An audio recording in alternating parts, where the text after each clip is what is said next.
Dear friends, good morning. I am Daniel Endres, and I'm now the director of the Global Refugee Forum, and it's a great pleasure and honor to be with you for this day, and because this day has been dedicated to the Global Compact and the Global Refugee Forum.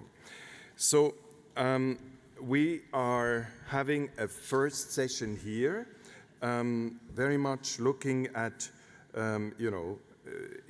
introducing the Global Refugee Forum, and then having a discussion with some of you. One colleague is, unfortunately, Dr. Beth Oppenheim is not able to be with us, and I understand that Hetal Patel is on his way, so we hope he will make it. Otherwise, we volunteer someone from you. But the good news is that we have Apajok with us, and she, of course, can fill in for many, as we know.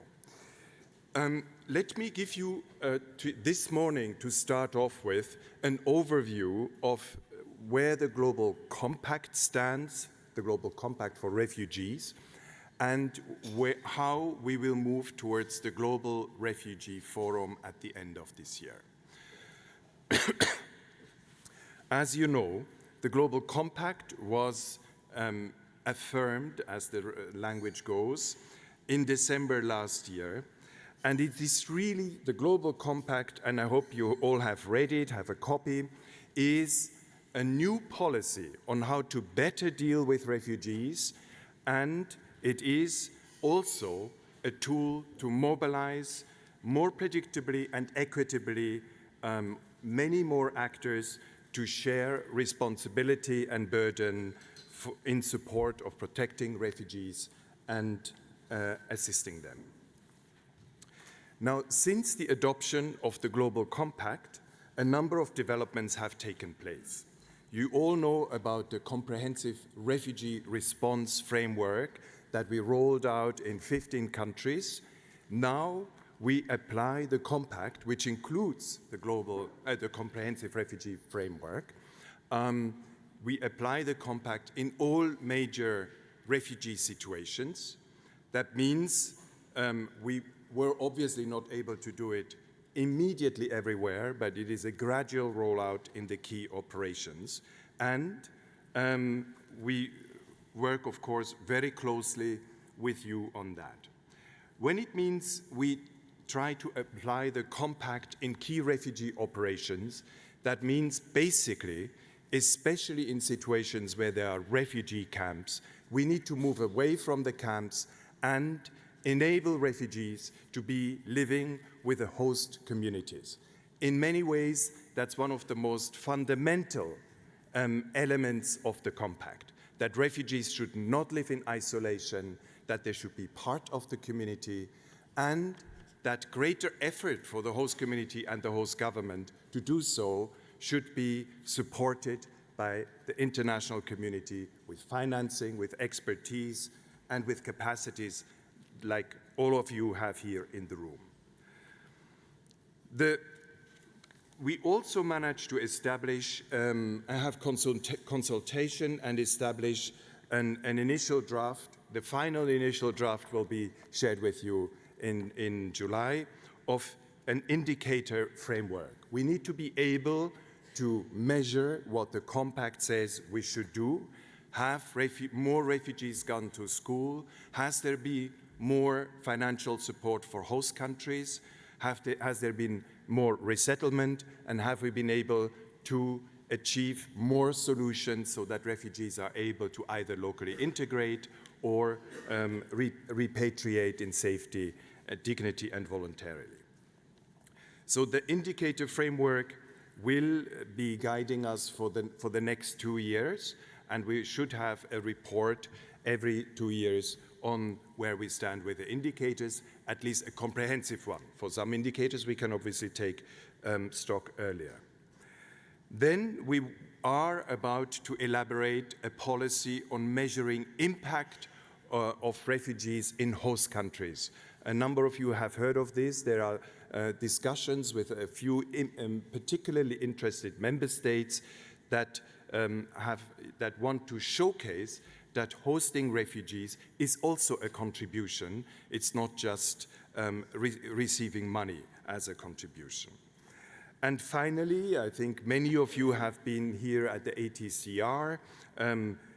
We have been able to develop a 3-year resettlement strategy, and that resettlement strategy is relatively ambitious and is, of course, representing the 3rd objective of the Global Compact. So we hope very much that this resettlement strategy will be also successful.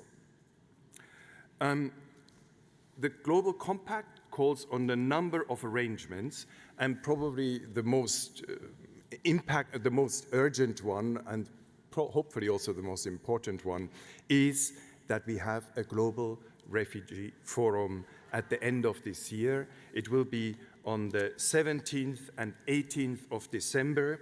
It will be at the ministerial level for most member states, and it will be reflecting in its participation the wide range of stakeholders that the Compact foresees. So it is, of course, including international organizations, humanitarian development actors, international financial institutions, regional organizations, local authorities, you, the civil society actors, the private sector, host community members, and refugees themselves. And this should not be seen in a list of order of priority, obviously. The Global Refugee Forum is really here to create that new foundation and translate the Global Compact into a concrete work plan for the next coming years, basically for the next 4 years, because the forum will be held every 4 years with an interim high-level officials meeting held in every 2 years, or every second year in between the 4-year forum. And the compact, can be really concretized at the forum by all the stakeholders by making pledges and contributions. And these pledges and contributions can be financial, material, technical. It can be resettlement places and complementary pathways. And of course, it can also be what is probably the most important one, policy changes in the countries, or the host countries, so that refugees can be part of the host communities and be included in them. The second one is also showcasing good practice. It has been very important to see that some countries like Uganda have had a policy of inclusion for many years now, and we have seen that many African member states visited Uganda, saw how they do it, and I think many of the recent transformations of policies, be it Ethiopia, be it Djibouti, were inspired by that model. So we want to bring good practice to the forum so that all the member states can really see how important it is to include refugees, that it is not only better for the host communities and the refugees, but that it is actually also better for their economy, their security, and their social cohesion. And we have developed a leaflet or a guidance note on how to do pledges and contributions. Now, I'm not sure if you have seen this, all of you, but you can go on the website. If you Google Global Refugee Forum, there is an app and you have all these documents at your hand. The important aspect is, of course, when we talk about the Global Refugee Forum and the Compact, is that we need to broaden the base of support. If you look at the member states that are really very committed, either as host countries or as donor countries, you will come to 40, 50 member states of the 193 member states. So one important aim of the forum is also to broaden the base of support to refugees and to mobilize them. And that doesn't go only for member states, it goes just as well for the civil society, it goes for the private sector, for the academia, for international organizations and other actors. So we should also give thoughts on how we can broaden the base of actors and therefore bring more capacity, resources, and expertise to host communities and refugees. The one last element at the forum is, apart from pledging and contributions, showcasing good practice, is to take stock how far we have reached already. I think there we can look principally at what we have been able to do in the countries where we roll out the CRRF, what has been achieved in countries that have open policies towards refugee inclusion with regard to education, labor market. We can look at Turkey and other countries, and to really, in a way, bring also a certain level of encouragement to member states to do more. Now, when we talk about the forum, we had to, at an early stage, decide that we wanted to have not hundreds of different pledges committed, but that we have a bit of a concentration on key themes and areas of focus, as we call it. And as you probably know, there are 6 areas of focus. I will just, and you find that also, of course, on the app. The most important one, I would say, is that we put into concrete action the global burden and responsibility sharing mechanism. The global solidarity that underpins everything that the Global Compact for Refugees does is really calling on member states to especially to support host countries better, more efficiently, and with more resources. Recently, in the last 3-4 years, we have seen the World Bank, an important actor, stepping up with more than with instruments that go beyond 2 billion, half loan, half grant, so that we hope we will be able to increase the grant proportion. But many bilateral development actors have also involved in this. So global responsibility and burden sharing is very much bringing more players to support host communities and refugees. Then we have, we can call it 5 more technical areas of focus, and these are education, jobs and livelihood, energy and infrastructure, facilitating solutions. Now, on solutions, of course, it is return, voluntary repatriation, local integration, and resettlement. And then finally, how to enhance our efforts to strengthen protection capacity, mainly of member states, and how we can really bring a level of protection that member states are able to provide adequate support and protection to refugees. These areas of focus will constrain maybe, or may be felt as a constraint, but of course, if there are actors who have a contribution that is not in these 6 areas of focus, it's still possible to pledge. We just wanted to group them in a way so that we can also follow up in a better way and mobilize towards the forum in a more concerted manner. And I'll come to that in a minute. Now, the organization of the forum, the lead up in particular, has been done in 3 layers. We have a co-hosting arrangement, co-convener arrangement, and co-sponsorship arrangement. Now I'll come to that. The co-hosting is relatively simple. It is it's Switzerland and UNHCR who are co-hosting the forum on the 17th and 18th of December. Switzerland is the host country here, and it will facilitate people coming, security, also a reception. So this is the role of Switzerland. We have, as countries that have showcased particular commitment and extraordinary efforts in many situations towards refugees, we have called on them to be co-conveners and to be co-leaders of the forum together with UNHCR. These countries are now, for the public purpose, Turkey, Ethiopia, Costa Rica, and Germany. All of these countries, as you know,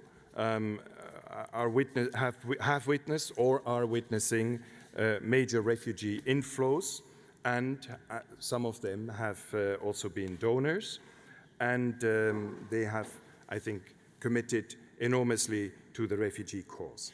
Now, together with these countries, we lead the preparation, the global mobilization of the forum.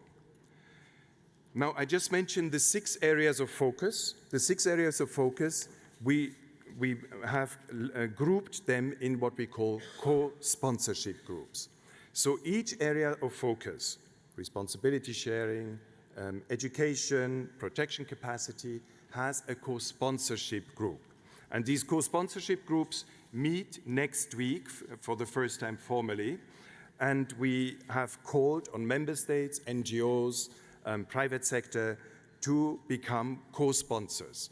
To be a co-sponsor really means you're part of an alliance that wants to move forward the respective theme.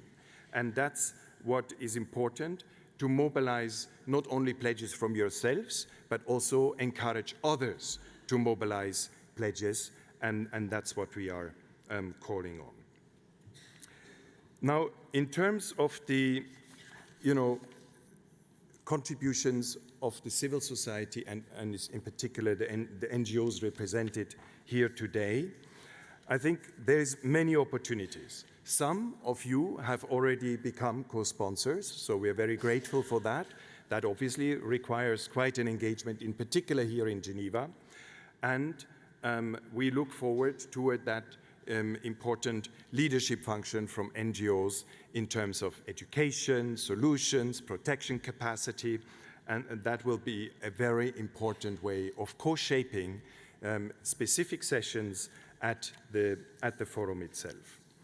NGOs will also be able to mobilize your member states, mobilize your peers, mobilize refugee communities, mobilize the private sector, and I would say one very important point NGOs should really embrace is you should mobilize towards the compact in general, raise awareness, and of course also please mobilize towards the forum amongst your communities and provide important information that I think you have on the website, but I'm not sure that you have picked up some of the flyers that we have also distributed.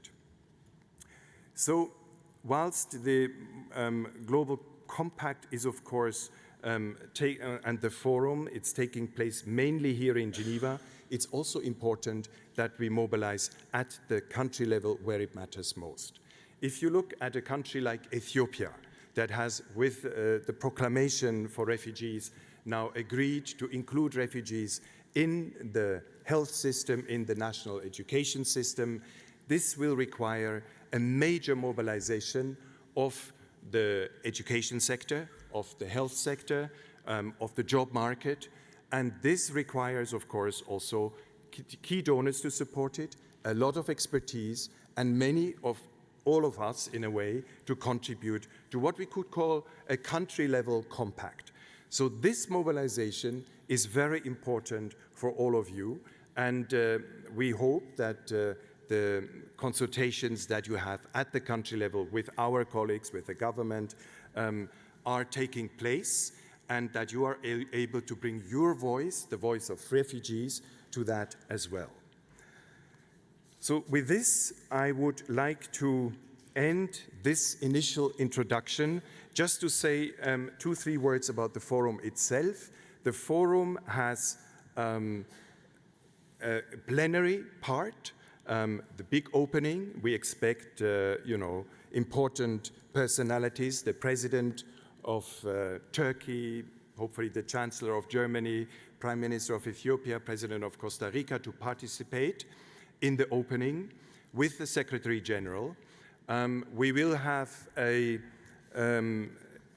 almost much of the day in plenary session, but focusing on some of the key areas of focus. So we will focus on burden responsibility sharing, on solutions in particular, on root causes as well.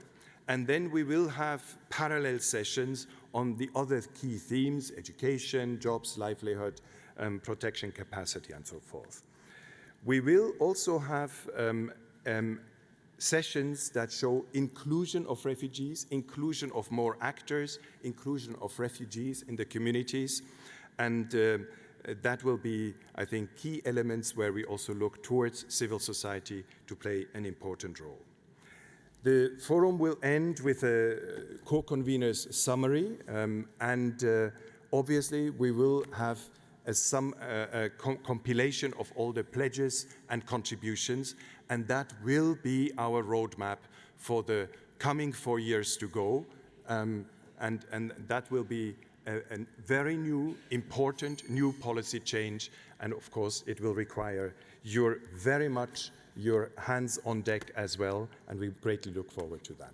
So thank you for this, and now we will move towards a dialogue with colleagues. Where do we stand with Mr. Hettar? Okay.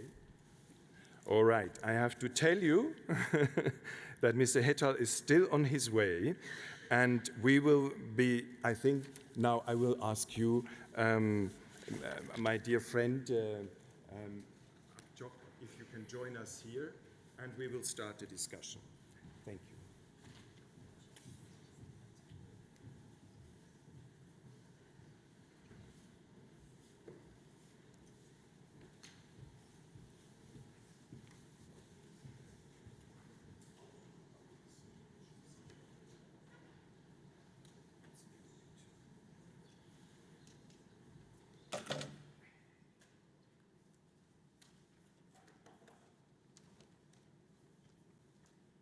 So,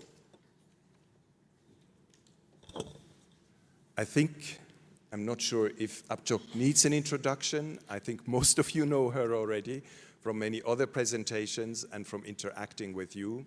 But Abjok, you were 2 years old when you arrived in Australia as a still refugee.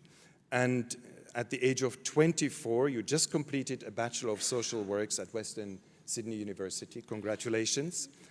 And you volunteer with your local community center, engage with refugee young people. You're the chairperson and co-founder of South Sudan Voices of Salvation, which is a non-profit youth run and led organization. And we know that you speak up at all forums and at all occasions against injustice and violations of human rights. That's wonderful. So thank you for being with us. And I wanted to ask you first, the participation of refugees in the lead up to the compact has been really important, and you will see not all suggestions, but many suggestions in the compact that came from refugees. We are now very much want to even double up and engage refugees more actively and impactfully in the Global Refugee Forum, in the lead up to the Refugee Forum. And we would love to hear from you. What do you think we should do more? What has been good? What we should do more? And how, in particular, can NGO partners make an effort to bring in refugees, the voices of refugees, the shaping of refugees, of their own future into a more impactful way? Thank you, Daniel. It's been a huge encouragement to hear the consistent reiteration of refugee participation. But it's one thing to voice it and another thing to do it. So, how can we be moving forward to ensure that the voices of refugees are a part of the Global Forum? I think a couple of things that we need to consider is going beyond storytelling. Instead of having refugees come up to a platform and consistently tell their story, we need to be aware of the possible outcomes of that. We need to be providing support to ensure that the participation is not tokenistic but meaningful. We need to ensure that we are listening, and we need to ensure that we are providing the support necessary so they can be utilizing that platform to the best of their ability. So how can we do that? I think we can do it by thinking about when we are engaging refugees in the process, what things need to be considered. Transparency. What is the outcome of their participation? What is the impact of that participation? And I think more structures need to be developed, or frameworks, to be able to support that interaction to the best of its ability. It's about capacity building on both sides. Capacity building on the side of refugee participants, so they know what is the forum, what are the themes, what's the background, what's the impact, and what is the implementation on them, the impact on them. But also on the side of NGOs, CBOs, and so forth, and all stakeholders, it's about how would I be able to best support refugees to be able to participate in a meaningful manner? Having that open dialogue, thinking about what are the power imbalances that exist in this room that we need to consider. An example of how this can work is the development of a refugee participation framework. This is something that we're doing in Australia already with Mayan, who's currently in the room. And what we've done is we've developed a framework which is co-designed by youth and refugees themselves about what do they want their participation to look like, but also with the stakeholders in the room to know how can we be learning from each other and working in partnership to develop this. That's really great. Now, the one other question that we have is, refugees and host communities are now equally supported in the new policy of the Compact. This is really to facilitate a better cohabitation and collaboration amongst the two communities. And I understand you have been thinking about what one needs to do for that, and what initiatives do you propose we should take for that? Thank you. I think in regards to having host communities as well as refugees themselves on the same platform, we need to be thinking about multiple approaches. Four that come to mind is educational, relational, experiential, and mediational. So one example of how I've utilized educational in the context of Australia is that the area that I was raised in is predominantly monocultured. So predominantly Anglo-Australians live in that area, and our family was the first refugee family in that area. So growing up, we always knew we were different, but we never had any explicit attacks or anything like that. It was more implicit biases that existed. So we didn't really address it. Until one day, I was on my way home from university, and I was at the train station. And what had happened was this gentleman was staring at me, and I was like, okay, let me just ignore him. I put in my headphones, and I just continued to listen to my music. Next minute, he was looking around. He was waiting for people to leave the platform that we were at. And then he approached me. I kept my headphones in, I continued to ignore him. And then he continued to yell. He was saying things, sorry. Sorry. No, it's okay.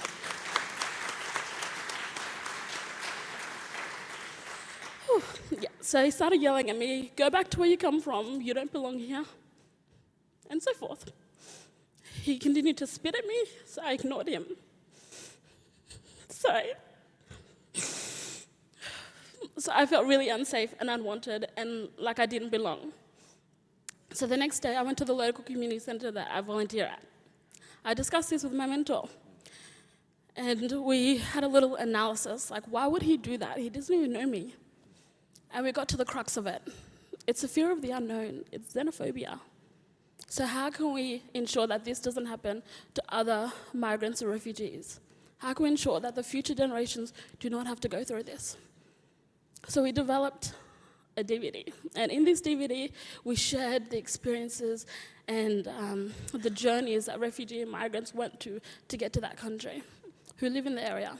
We went into the local schools and we educated the students on it. Because if you want to change it for the future, we need to be educating the students who are currently in the schools now so they can be changing the systems in the future so this doesn't happen again. So then what happened from that? We developed a curriculum that went into the schools and into the educational system, which is a good practice on how we can be doing this better.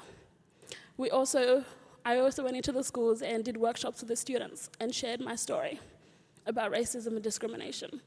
And for these young people who never had been through such an experience or who this is all they know, they're like, racism doesn't exist, miss, what do you mean? And I explained to them what had happened, and they were like, that's bullying, miss, did you punch him?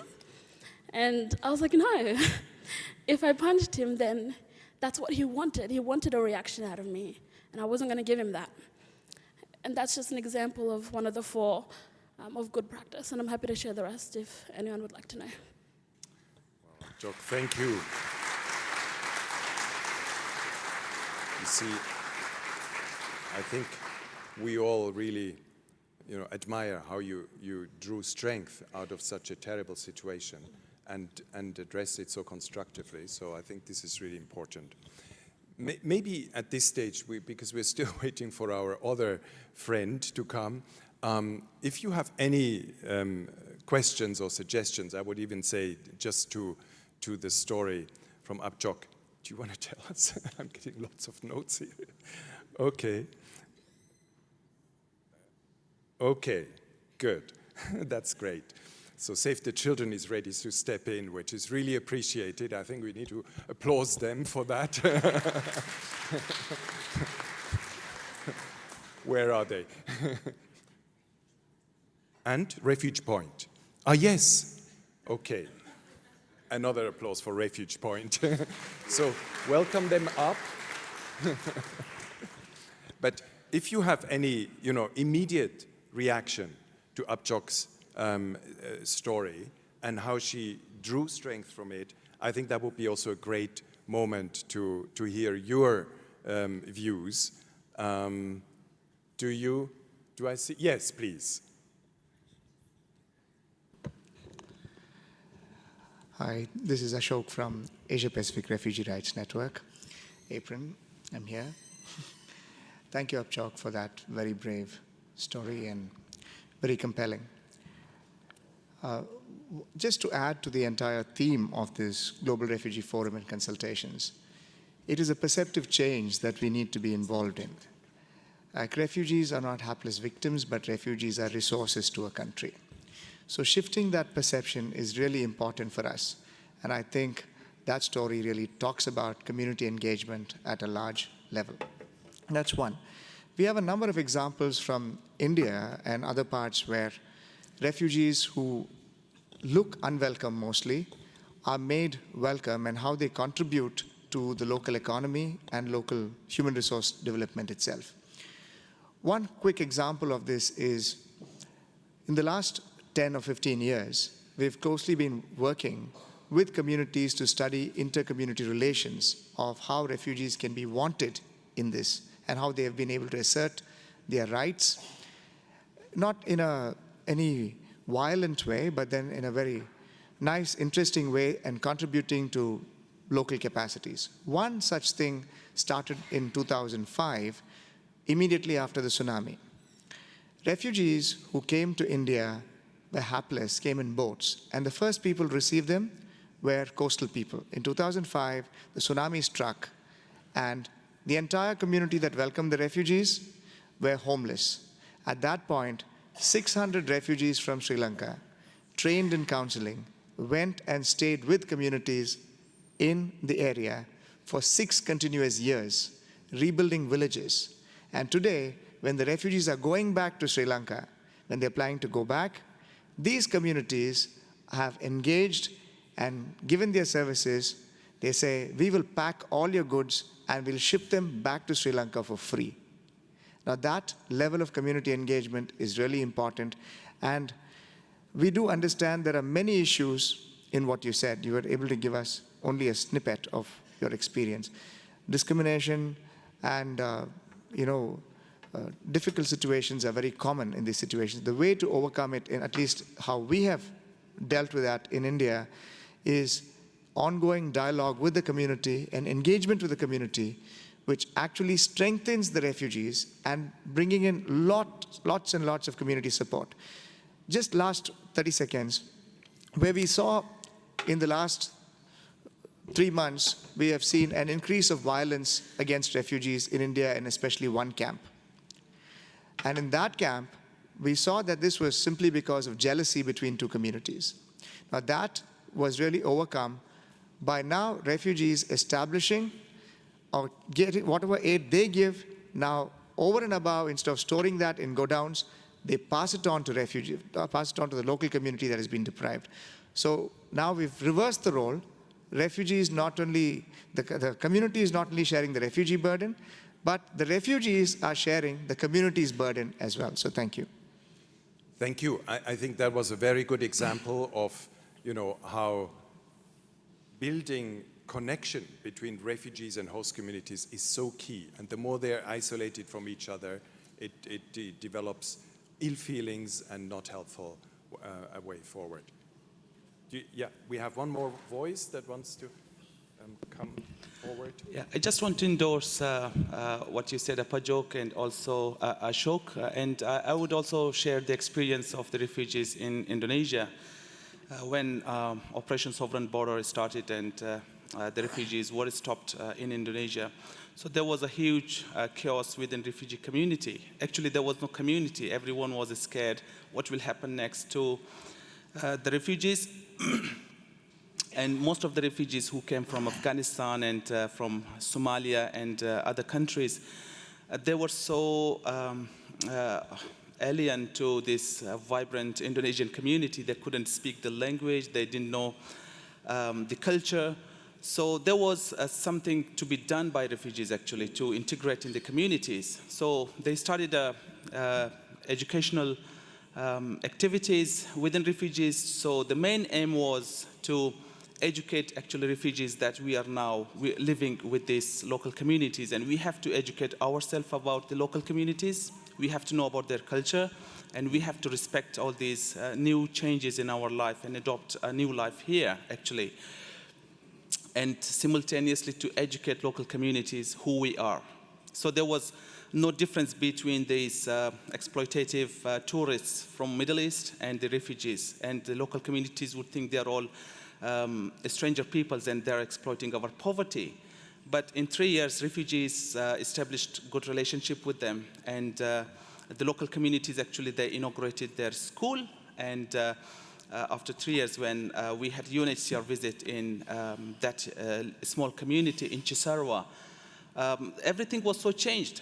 Even IOM had to go to take their office out from that town to Jakarta because local people were not happy with that office.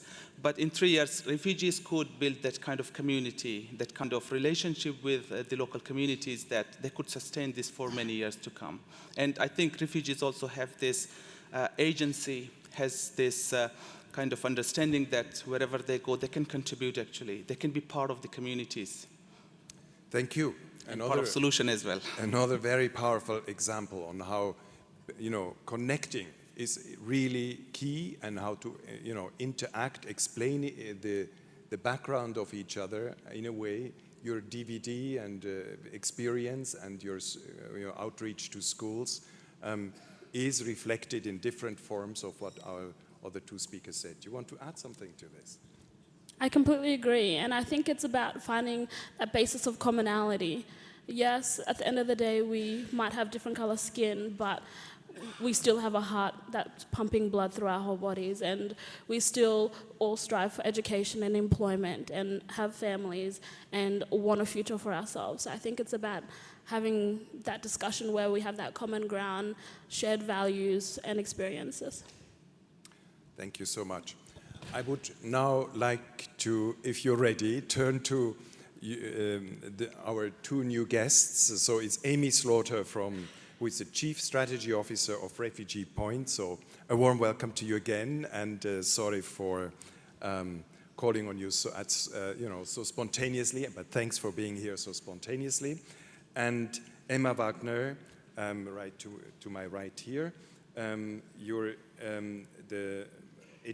in charge of education in emergencies, and you're the policy and advocacy advisor of Save the Children. That's great.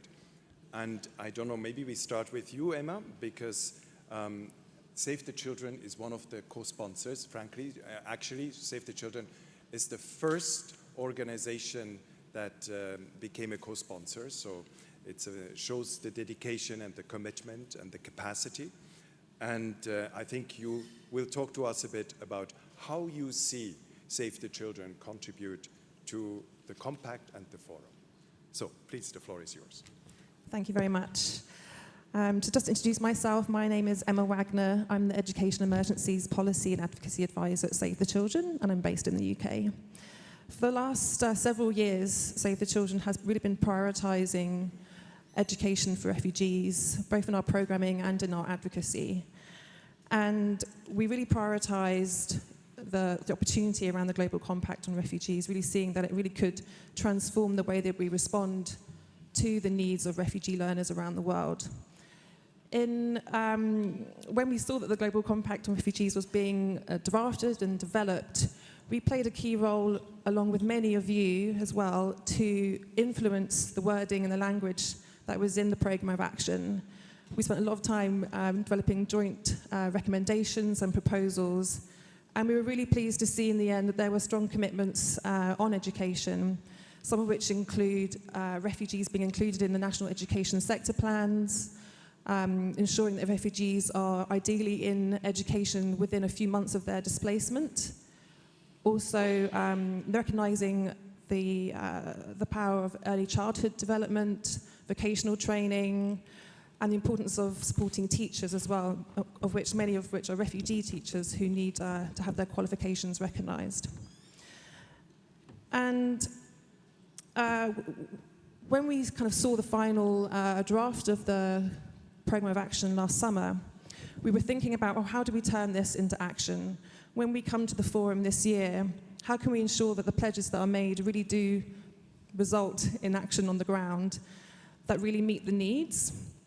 Because I think, as I mentioned, some of those commitments, though they're great, they are quite broad. So how do we really think about, in the context that we work in, how do we ensure that refugees, they do see a change because of the work that we're doing?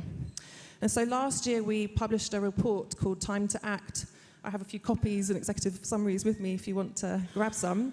And in that report, we set out the need for a global plan of action for refugee education, which included some costings about what would be needed to ensure that all refugees are in education and learning. And it had 3 pillars to that plan. It had inclusion, including refugees in national education systems. It had improvement, so ensuring that the quality of education that is provided is improved for refugees and the host communities. And lastly, investment, so obviously ensuring that the money is there from bilateral contributions, multilateral and others, meet the needs, the financing needs to ensure that all those refugees are included in national education systems and that the quality is right. So we're really pleased to be an education co-sponsor for the forum, and we're really looking forward to working with many of you and the other co-sponsors. And we'll be putting forward this idea of a global plan of action and hope to be working with you and to develop that. And the idea around it is that once we write this plan that really assesses what the needs are at the national, regional and global level, we can then use that as an advocacy tool to collect pledges that actually can be aligned against those needs. So we'll be sharing more details on this over the coming weeks, and we look forward to working with you with that. We welcome inputs and hope to see a success later on this year. Thank you. Thank you so much for outlining your strategy, and the time to act was really an important advocacy piece. If you think, who are the most left behind people in the world when it comes to education, there is one answer. It's the refugees. The global average on higher education is 37%. For refugees, it's 1%. How can we expect refugees to rebuild countries if they go back, if they're so excluded from education? And that's really where key partners like Save the Children came up, also by costing. I think it was something about just over $4 billion required to bring all refugees to school, at least at the global average, I think. And that's, sounds a lot of money, but if you think, that the world spends 1.7 trillion on military expenditure, then it's dwarfed. And how much peace dividend, future building, we can get out of education, I think is also key. May I call on you, Amy, and I don't know if you would like to talk to the idea of the compact, refugee participation, or any of the points that come to your mind in this, where you think you could make a contribution. Sure. Thank you. And yes, please forgive me. I didn't have much of a chance to put my thoughts together today, but and I would have dressed more nicely too. So we have not officially yet committed to being a co-sponsor, but we are very seriously considering co-sponsoring the theme around jobs and livelihoods. And we're eagerly awaiting the first round of calls next week to understand more what's entailed in that. So with Refuge Point, we work on two primary issues, which are self-reliance and resettlement. And around self-reliance, we've partnered with Women's Refugee Commission to launch and co-lead the Refugee Self-Reliance Initiative. And if any of you came to the parallel session yesterday, you heard a lot about it. It was actually very well attended. We were very encouraged by that, to see that there's so much momentum and interest around this topic. And we do see self-reliance as being broader than jobs and livelihoods, because it does involve both social and economic inclusion of refugees in the host communities, as well as helping to elevate the host communities. And the Refugee Self-Reliance Initiative actually formally launched in September around the UNGA in New York. And at that time, we went public with a pretty ambitious target of reaching 5 million refugees in 5 years with self-reliance programming. And we see that coming about in many ways, both through direct services, where programming in the field is redesigned or more deliberately intended to lead to self-reliance outcomes as an exit strategy from services, but also through advocacy and influence of resource allocation, looking further upstream from programming at how funders fund, how governments think about the programs in the field, and how they design funding opportunities to even allow for more holistic programming that's less sector-based, but actually can get at these issues of both social and economic inclusion. Let me see. So in a session yesterday, actually, one of the breakouts from our parallel session led by Dale Boucher from Women's Refugee Commission, he led a session on advocacy, and it was great to see that there are a lot of agencies that are considering pledges around this topic. And so we're going to continue working with these other agencies and following up, and hopefully can come together with a joint pledge in addition to some form of co-sponsorship, whatever form that takes. And if anyone here was not in that parallel session yesterday, you can find out more information about this on the website, www.refugeeselfreliance.org. That's the initiative's website. And in the next couple of weeks, we will be launching a measurement tool that we have been co-creating with our membership, which is called the Self-Reliance Index. And it will come out in a couple of weeks and provide a tool that helps measure refugees' progress towards self-reliance, and hopefully will feed into the Global Compact indicators, because Objective 2 around self-reliance, it's wonderful to have that validation of this topic, but it's still a very tricky thing to measure, as we all know. So we're hoping that the index helps to provide one route there. Thank you. It's great news. And, you know, I think both self-reliance, of course, includes education as well, I would say. You can't, you know, it is a key pillar towards self-reliance, and it includes jobs, livelihood, financial inclusion, policies. And that's really one of the key elements of the compact. The compact wants refugees not just to be waiting in camps, receiving handouts, and not to be active. The compact wants refugees to be able to build a future and to be part of the society. And I think when we talk about, and that's exactly where self-reliance comes in, education being part of that, I would say as well. So we're really looking forward to these important initiatives and for the existing work already and to the work to come. Thank you very much. Maybe this is a moment to take a question from the screen here. And the one with the 21 votes asked a question we have heard before. You know, the compact has a focus on supporting host countries and refugees once in displacement. How does UNHCR envisage to ensure safeguards and fundamental rights for non-refoulement and seeking asylum? I think it's, you know, it's a good question. It's a question of basically, you know, that I think if you read the compact carefully, you will first of all see that it is based on the 1951 Convention. The 1951 Convention is the most, you know, comprehensive framework and has, of course, at its heart the definition of a refugee and the principle of non-refoulement.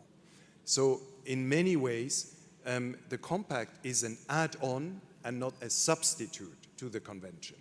So that add-on is how we can mobilize the world more broadly, how we can enable refugees to build on a future, and how we can therefore also ensure better policies in host countries and better policies if refugees are able to build on a future, then we have also gained a lot on protection. There's absolutely no question that the key principles of definition of refugees, non-refoulement, and other key tenets of the convention remain as valid as ever and will, of course, be fundamental in the way we work forward. I was actually wondering in addressing a bit how we can include refugees also in building you know, education and jobs and livelihoods. What are your reflections on this? How have you taken, for example, in Time to Act report, the voices of refugees into account? How do you build on developing your policies in Save the Children through the voices and co-shaping with refugees? Do you think you can talk to that? I'm just assaulting you here, yes. So in the Time to Act report, we had a number of case studies from refugees, particularly from Uganda. There was a young boy called Daniel who we included on the cover, actually, and included his full case study in the opening, because I think it was such a powerful case study. He was fleeing South Sudan, and he was only able to grab a few of the belongings that he had, and he was so passionate about his education that he was able to grab his science book, and he fled into Uganda. And when we were speaking to him, he was actually in a really hot tent as a classroom. He was still holding onto his book, and the photo on the front cover of the report is of him holding his book that he'd managed to flee with. And he was so passionate about wanting to be a scientist, so we just really wanted to include him. We're actually doing a new study at the moment, which is actually just reviewing other studies, which may sound a bit tedious, but it actually looks at all the different reports that have been released in the last 5 or 6 years, which ask refugees and others in crisis-affected contexts what they prioritise in a crisis. And often it is education over other areas, and so we're reassessing what those studies have shown us, and we'll be releasing some results in September. But so far, again, education comes out on top because that's something that refugees really prioritise for themselves. They see it as a huge need for their future, something that provides some stability, some hope, and also helps to mitigate some of the trauma they may have experienced. We would definitely want to include more refugee voices in the plan of action, and that's the whole idea. So I think there'll be national stakeholder, multi-stakeholder kind of meetings in different contexts, and we really want to ensure refugees are part of that. So really encourage you all to take part with your organisations, but including refugees that you work with as well in that. Good. Emma, would you also like to, Amy, would you also like to talk to that? Yes, we do have refugee-led organizations as part of our coalition or our initiative. We definitely welcome more, so if there are any in the room that are interested, please see me or email me. At Refuge Point, we have many ways in which refugees are continuously included in feedback loops and help to inform our programming, including employing a cadre of community navigators who are refugees, also, focus groups, some of the standard ways that refugees get included, but I, wouldn't pretend that we have this all figured out. I think it's something we're actively working on and thinking about and know that we all need to get better at. Thank you so much. Abjok, do you have some ideas? That was pretty great, actually, from the things that you guys have said you guys are doing to ensure that refugee voices are a part of the process. I would further recommend having places at the decision-making table for refugees themselves to be a part of that discussion, not only as the recipients of all the great work you're doing, but also as an equal and a partner in the development and the implementation of this great work. You do some of it, no? Yeah, yes, good. Thank you. There was one question that we wanted to ask our absentee is about how we engage the private sector. And of course, you have seen that the private sector, drives the world's economy, is extremely important. We have seen some great examples from the private sector in engaging in live jobs and livelihood, in improving, settlement conditions, such as the IKEA Foundation or Uniqlo, mobilizing jobs and livelihood. Of course, we believe that still many more actors could come to the table, and I wanted to seek a bit. There we have even a question. 0 vote. But please vote for it. I think it would be good either to hear from you in the audience or from here at the podium if you have good practice experiences with private sector. And private sector, I don't just mean the big multinational companies. There is a lot of private sector at the local level that takes place that really makes probably more of a difference in many of the refugee situations. So I'm scanning the room. Please wave feverishly. Yes, there is a call. Good morning. This is Aslam Daud from Humanity First Canada. I belong to a wonderful country, Canada, which has the unique private sponsorship program. This private sponsorship for refugee program has enabled us to really engage the private sector in the sponsoring as well as resettlement of refugees. I will just quote one example. In the recent years when the Syrian refugee crisis started, at that time, just one picture in the media initiated a huge response from Canadian citizens. And one organization, Humanity First, was approached by hundreds of groups. And out of those groups, I selected 60 groups, each consisting of about 15 to 20 people. These groups each brought $30,000, $40,000, $50,000 and just asked us, give us one refugee family.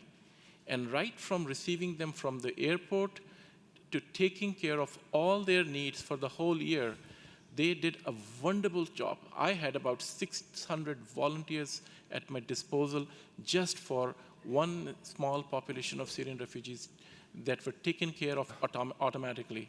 All we did was gave them information and held their hand through the process, and they did all the job. So this is an excellent example where private sectors can be engaged. It's all about educating them, giving the right information, and alleviating the fear that refugees are not to be feared for. They can become the contributing member of the society.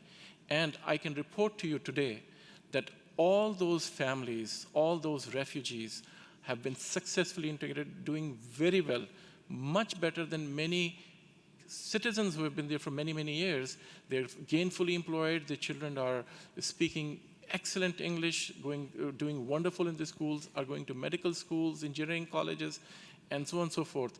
So this is a model that can be emulated anywhere in the world where the host communities reside.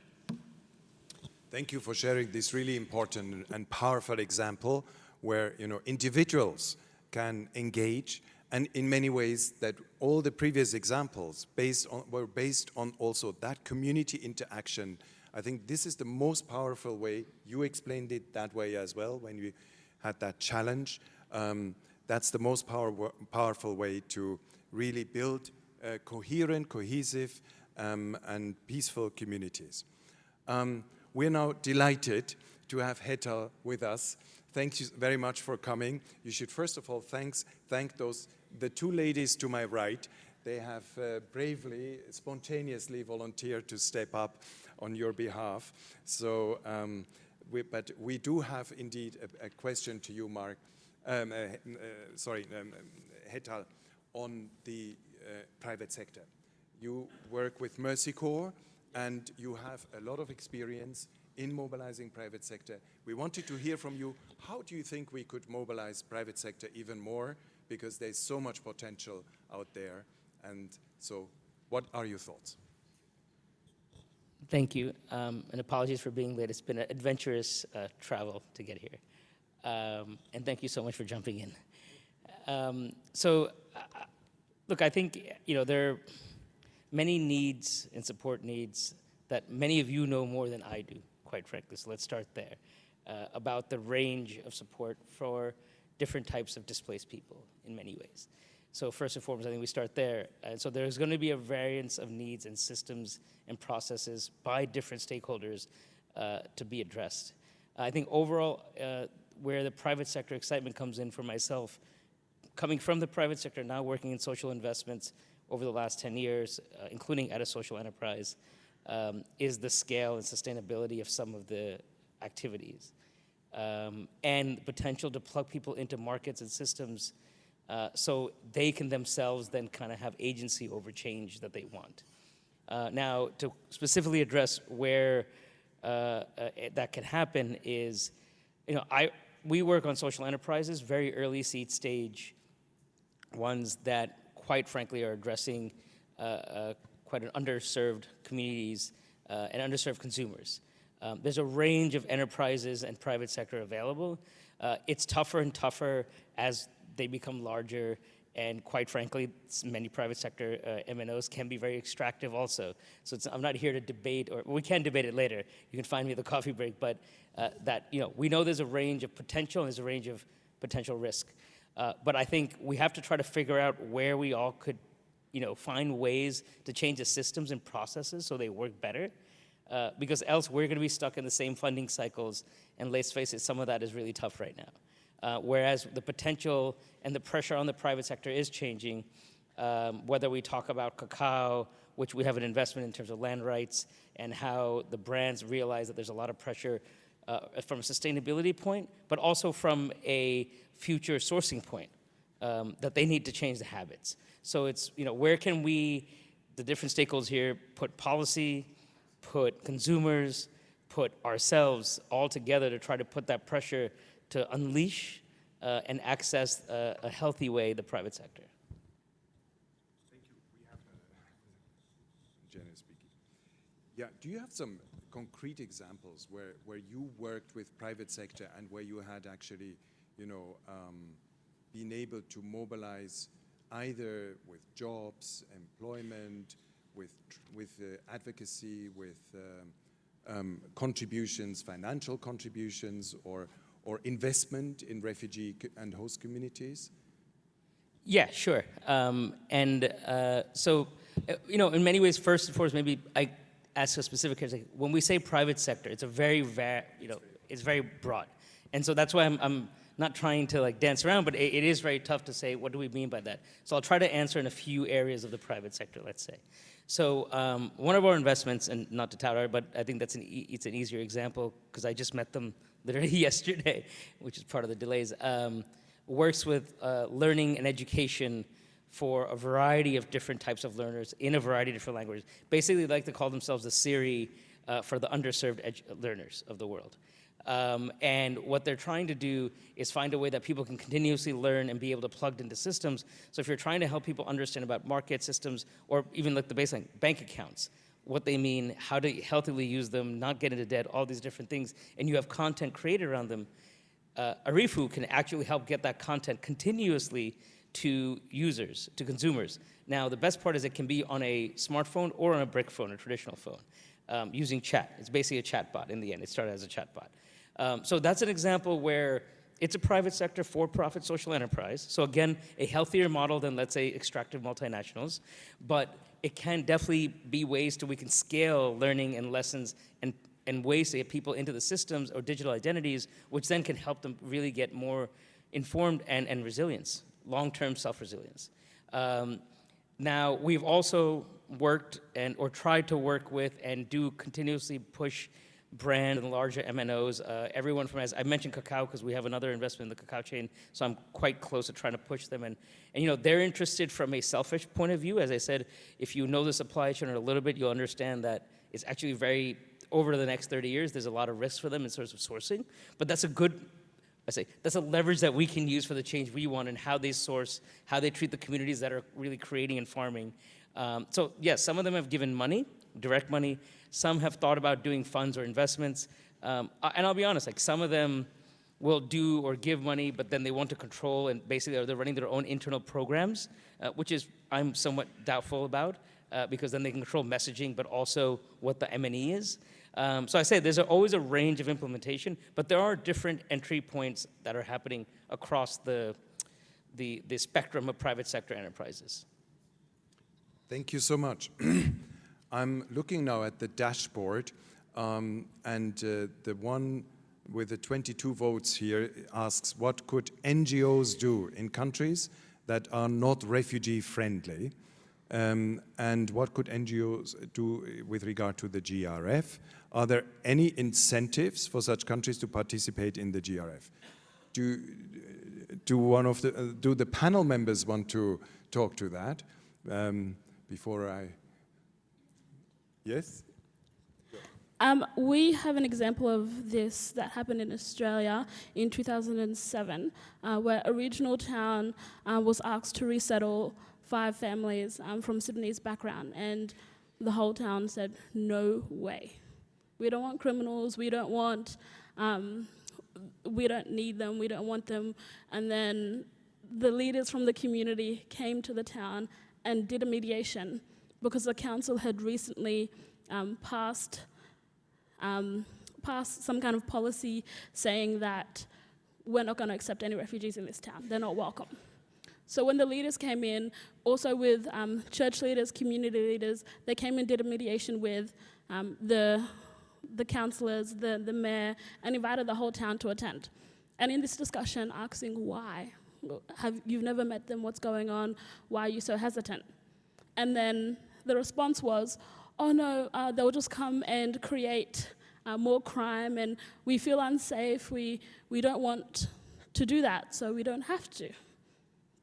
So then, from then on, the discussion became, okay, but They're coming from a war-torn country. They need support. They need a new start. They need a new life. And then the discussion became, oh, but we don't have services to be able to provide that. We can't do that adequately. We've never done it. Who's going to support us to do it? Then through these ongoing discussions, community members started stepping up and saying, you know what? I'll open my home. I can take one family. It's only 5, let's give it a go.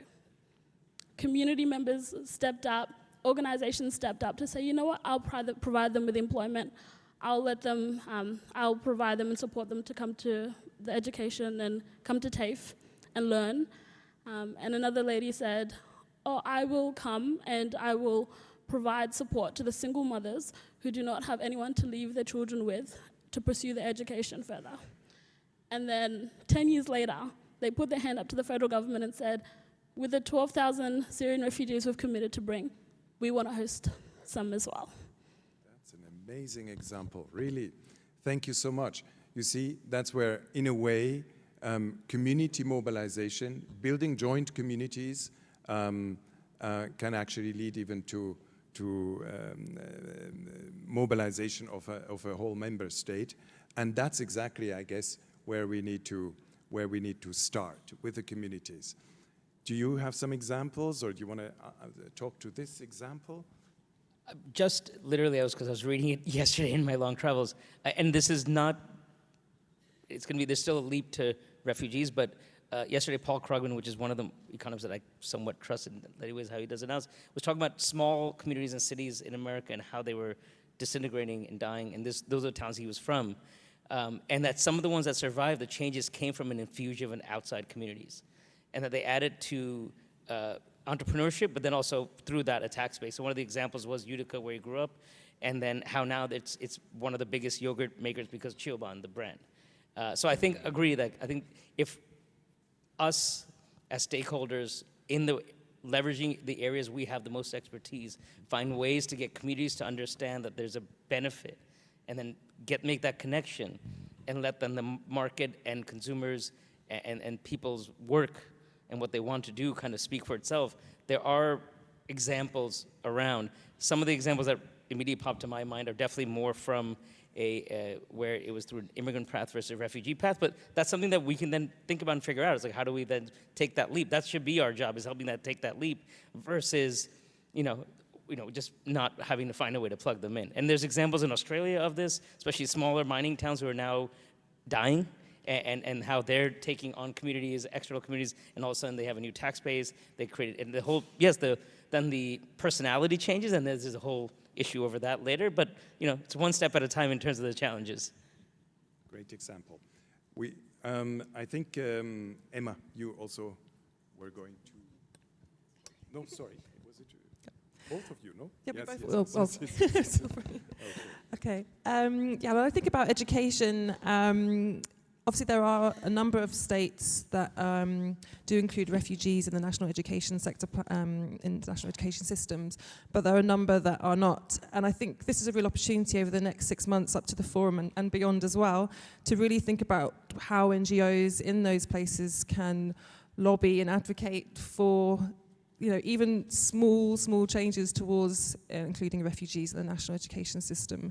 So I'd really encourage you all to think about how to do that, work locally with different partners, and even a small change could make a big difference, and it's just kind of part of the process and kind of getting towards a more fuller, inclusive policy. And you would probably have, for most of these countries, you'd have some recommendations already that you can share with NGO communities, so that there is a broader mobilization. Exactly. We have a number of recommendations in the report that I mentioned, Time to Act, which is online, which sets out kind of a number of different examples of different inclusive practices and initiatives that have happened, and you can be inspired by some of those, hopefully. Great.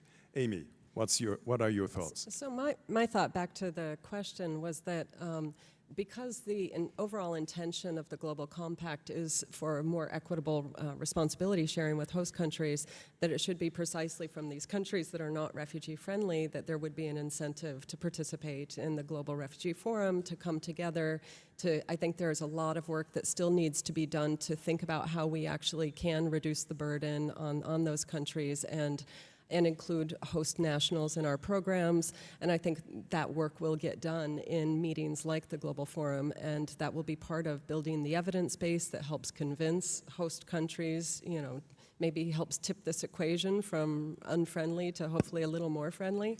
Or did I read it wrong? It's refugee, oh, not refugee friendly, yes, no. So hopefully that can, yeah, attending and being part of the community will help build momentum towards that. That's a great answer from both of you. Thank you. I wanted to, just before we close, come to one issue that I think we all, that's very close to all of us. That's age, gender, and diversity. And it's obviously, you know, never so easy to do real justice to that, as we never do proper justice to full refugee inclusion and also co-shaping of our work by refugees. So I wanted to ask you, Abchok, what are your recommendations to all of us on how to do a better job on inclusion of age, gender, and diversity? Thank you. I completely agree. I think to do a better job with age, gender, and diversity, I think we need to think about the intersectionalities that exist within the refugee communities. When we're looking at providing support for refugee communities, let's think about what communities are we providing support for? How are we making it accessible? What are their experiences? Because I think when addressing issues and addressing challenges, we need to be able to have a particular approach to be able to address it without causing harm. Think about disability, think about accessibility, think about people women and girls who experience sexual and gender-based violence. Think about, the barriers that they face, and how can we support them to be able to engage in the fullness of their capacity, because refugees do have agency and we do have leadership potential and we can do it, but if the barriers haven't been taken down for us to be able to do it in the best way possible, then it won't be possible. So as the gender audit team, we have developed a flyer, which I actually have here, and it looks at how can we be looking at the age. Yeah, so it's question number 12 actually. 12 votes, just there. Yeah, where we can support you in how to have a age, gender, and diversity lens and awareness when creating your pledges and your commitments, moving forward towards the Global Forum. But also, we're also working with WRC and Plan to develop a sheet which has questions that you can consider when you want to develop a commitment or pledge to any co-sponsorship areas. What are things you need to consider to be able to do this in the most efficient way that has an age, gender, diversity, and disability lens? Thank you. Thank you so much. I think obviously, you know, we probably preach to the converted, but sometimes we don't know how to do this well. And I think to look at your best practice and to look at the practice of many others, including, you know, all of the three of you on this podium, I think there is that is also an opportunity at the forum and in the lead up to the forum to look at each other, how we are doing that, how we do this best. And as this question suggests, how can we include that in all the 6 areas of focus? So how can it be part of education, jobs and livelihood, energy, and all the other 4 areas of focus? Look, we are coming to an end, but I wanted to first of all thank you for panelists. I think one key element that we take out of this discussion is the strength in mobilization towards the forum lies not just at, you know, the government level, it lies foremost of all within mobilizing communities. We have heard wonderful examples of how, you know, ruptured communities or how conflicted communities can actually find each other, how one can establish a dialogue, how one can reach better understanding of each other, and how these communities actually become much stronger, and how these communities can also contribute more and more to the global issues of refugees. I think that was a clear message of today. It's exactly the strength of civil society to engage the local communities, mobilize them so that the governments will hear their voices and reflect that in their positions also at the forum. It was a very powerful moment that you brought to us, Abjok. Thank you so much for being with us. I wanted to also thank you, Hetal, for rushing up here despite your incredible logistical challenges, but a particular thanks to you, Amy, and you, Emma, for volunteering. And I think what you brought to this discussion was extremely precious, because these are concrete examples on how to translate very important parts of the work into the global forum. So thank you all. A big applause to all of you. Thank you.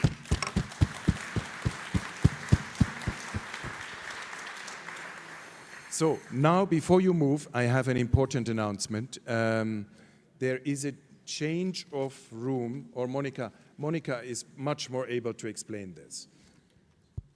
Hello? Yes, the room changed this morning, just after the coffee break. In this room, room 2, will be inclusion of refugees and other persons of concern. And the other session on cities and local authorities will be in room 5-6. So it's a swap from what you have in the program of these two sessions. En français, dans cette salle 2, va suivre dans une demi-heure après la pause la session sur inclusion des réfugiés et autres personnes relevant de notre mandat. Et l'autre session sur les villes et les autorités locales se tiendra dans la salle 5-6 au 3e étage. Merci beaucoup.